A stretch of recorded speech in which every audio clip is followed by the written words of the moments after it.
Greetings, CultureCasino, and welcome back to the channel. I have some bad news about Nintendo. Nintendo of America is officially compromised. It is maybe going woke as we speak. Maybe it's already gone woke. It's hard to say. Oftentimes when there's a change in leadership, there's a change in direction, and there's a change in thinking. And all three of those things, I think, just happened. You curious about it? Well, let's check it out. Here we go. Now, before we get started, just a real quick reminder, Nintendo is not the only story here. So's the channel. CultureCasino is closing in on 50K subscribers. I can do that with your help. Double check you're still subscribed, whether you're here for the first time or the 1,000th time. Just make sure that subscribe button is now a healthy gray color, and you've turned on the notification bell for all notifications so you don't miss anything. And while you're down there, just for a second, hit that thumbs up button because likes count as engagement, which helps. Speaking of helping, Nintendo's not helping itself.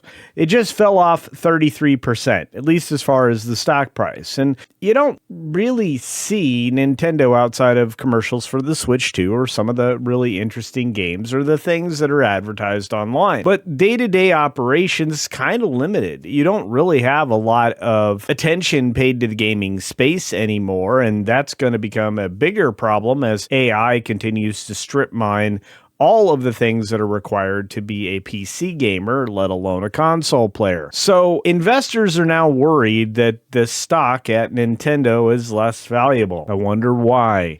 Probably because of this lady. That's right. The new Nintendo of America president has been mocked for her pro-inclusivity speech. And rightfully so. She went full woke language in this article put together by John F. Trent just the other day over on Fandom Pulse. Now, as we look at this is just a little selection that I collected from her speech where Pritchard said specifically, "This show connects people who are united by a shared belief that every dream matters and everyone deserves a chance to do meaningful and creative work in games and storytelling." Here's a problem with that. Not everybody is a good storyteller and not everybody is good at video games. And certainly, if you remember Concord or maybe The Last of Us Part 2 and similar things, there's a lot of people that are certainly not cut out for the gaming space and, of course, for making games. In fact, Naughty Dog's full of them, and they're in kind of big trouble right now, along with a lot of other creative companies, including Ubisoft, which is falling into a hole of its own making.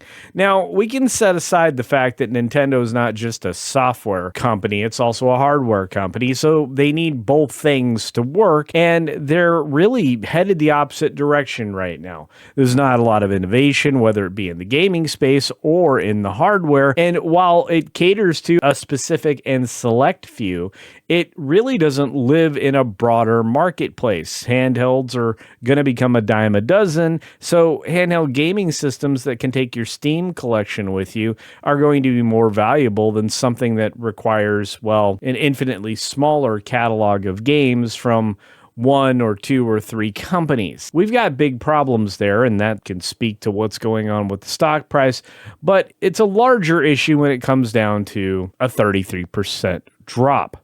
In the article from That Park Place from our friend Marvin Montanaro, they're facing a massive market correction, 33% over the last 5 months. That's as the company celebrates a historically strong launch for the next generation hardware, the Switch 2, which I can't argue. It was a step up from the first handheld console and one that I thought was going to be welcomed.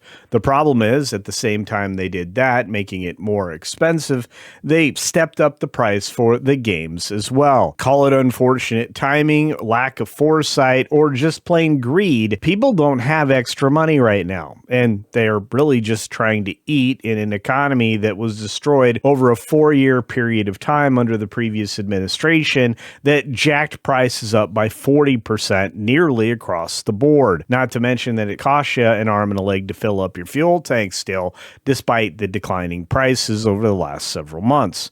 Setting all that aside, you usually don't get to use your entertainment money unless you have extra money, and nobody has any of that, so nobody's buying the games and nobody's buying the Switch 2. Again, it did really well initially. People who had the ability went out and got one, but there's not going to be a lot of extra going on these days, and there certainly won't be when video game prices are creeping from $40 up to $60, $80, $100.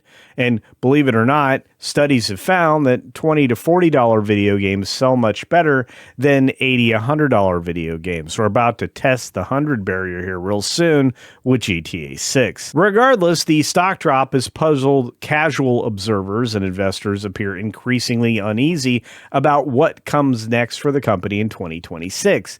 Again, it's certainly not innovation in my mind. What about yours? Let me know your thoughts on that in the comments section below.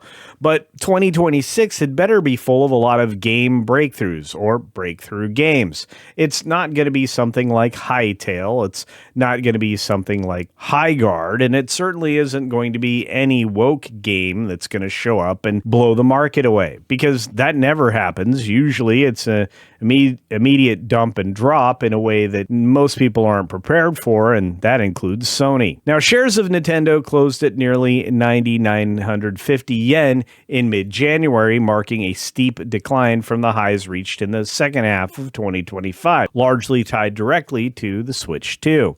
The pullback comes despite the successful debut of that console, which became the fastest-selling console launch in Nintendo's history, with approximately 3.5 million units in the first 4 days. That's selling a lot.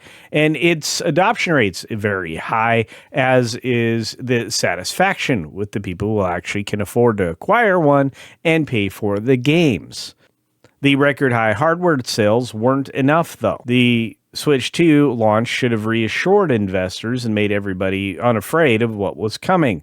But again, let me point back to the fact that Bowser is out and Devon Pritchard is in, and is not sending the most positive or business savvy message possible. Recently, internal sales forecasts for the Switch 2 have elevated unit sales to expectations as high as 19 million units for the current fiscal year, up from an estimate of 15 million initially.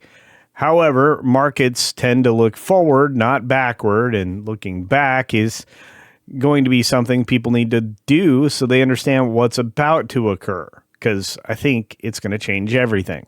Switch 2 sales have reportedly lagged behind original Switches during their first Christmas performance. That's just not in the United States, it's around the globe. And for investors, that raises questions about whether early adopters exhausted demand faster than expected, and that ultimately may have caused this particular stock drop. I would say that was a large part of it.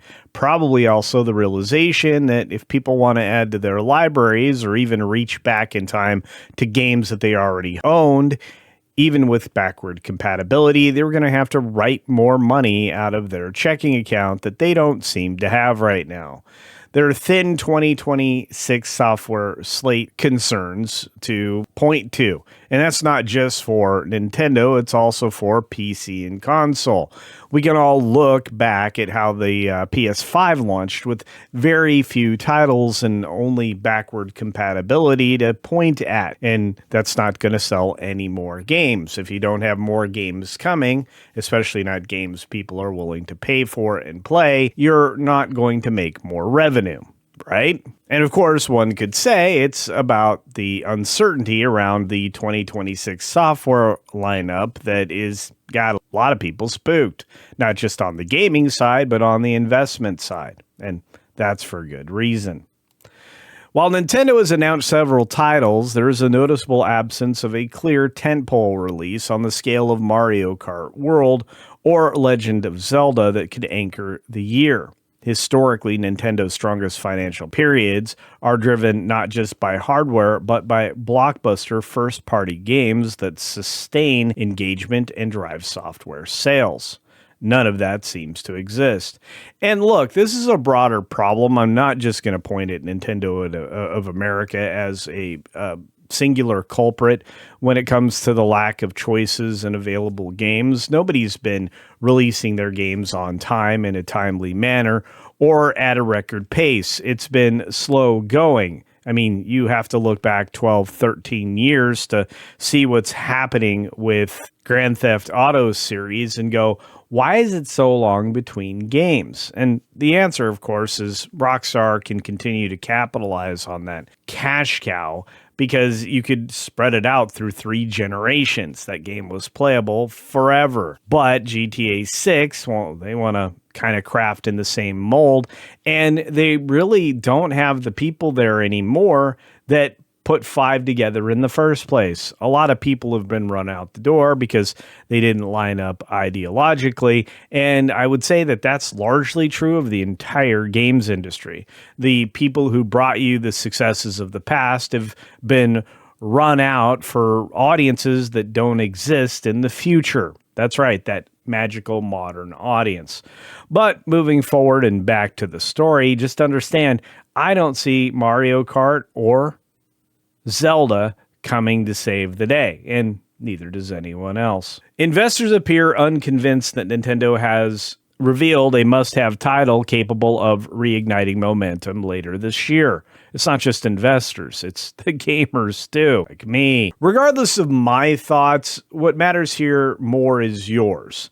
Do you think that Switch 2 sales being a little more sluggish than expectations are part of the problem here, with people feeling like they can fiscally support Nintendo in form of stock ownership? Do you think it's more concern about the lack of games and lack of excitement or hype that is, well, currently with us or in the future? Do you think that the change in leadership may have thrown people a little off balance, going from someone like Bowser to somebody like Devon Pritchard, who seems to be changing directions in the opposite way that Nintendo of America has been run, and is heading it more towards maybe a Sweet Baby style studio? Or do you think that all of this is being overblown and Nintendo is going to be just okay? Let me know your thoughts down in the comments section below, and as always, be sure to take care of yourself, take care of others, and until next time, see ya! But probably not playing a Switch 2.